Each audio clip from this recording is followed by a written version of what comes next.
এবার আমি বলবো আমার প্রার্থী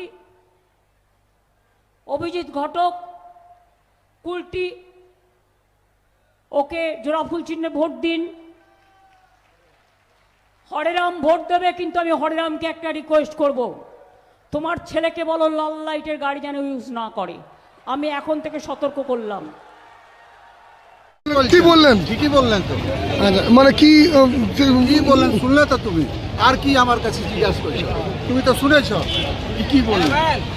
দিদিকে বলে, দিদি বলেছেন ছেলেকে একটু দেখবো, এর জন্য কি আছে?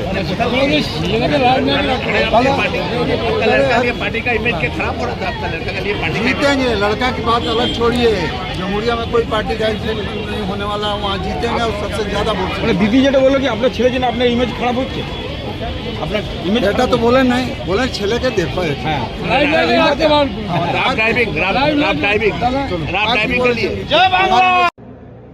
মাননীয় মুখ্যমন্ত্রী আমাদের জামুরিয়া বিধানসভা বিধায়ক হরিরাম সিং এর ছেলে নিয়ে বলছে কি আপনার ছেলেকে একটু বুঝান, কেন কি ও প্রত্যেক গাড়ি নিয়ে সারাদিন ঘুরায়, নিয়ে আপনি কি বলবেন?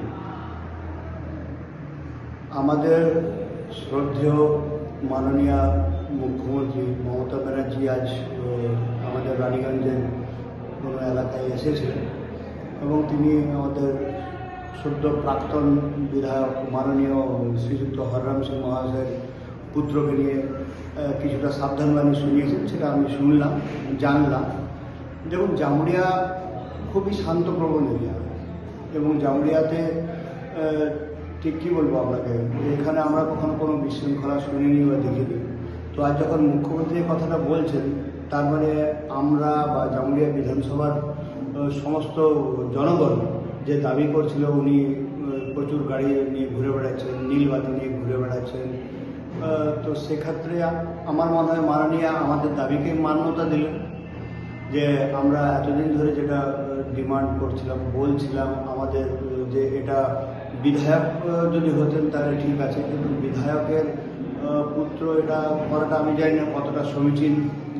আমাদের পশ্চিমবঙ্গের আইন তো আবার আমাদের দেশের থেকে একটু আলাদা, তো হয়তো সেক্ষেত্রে হতেও পারে। তো যাই হোক, আমাদের বলার বক্তব্য একটাই যে আজ মাননীয় আমাদের দাবিকে মান্যতা দিলেন এবং আমাদের সদ্য প্রাক্তন বিধায়কের যদি শুভবুদ্ধির উদয় হয় তাহলে মনে হয় ভালো হবে।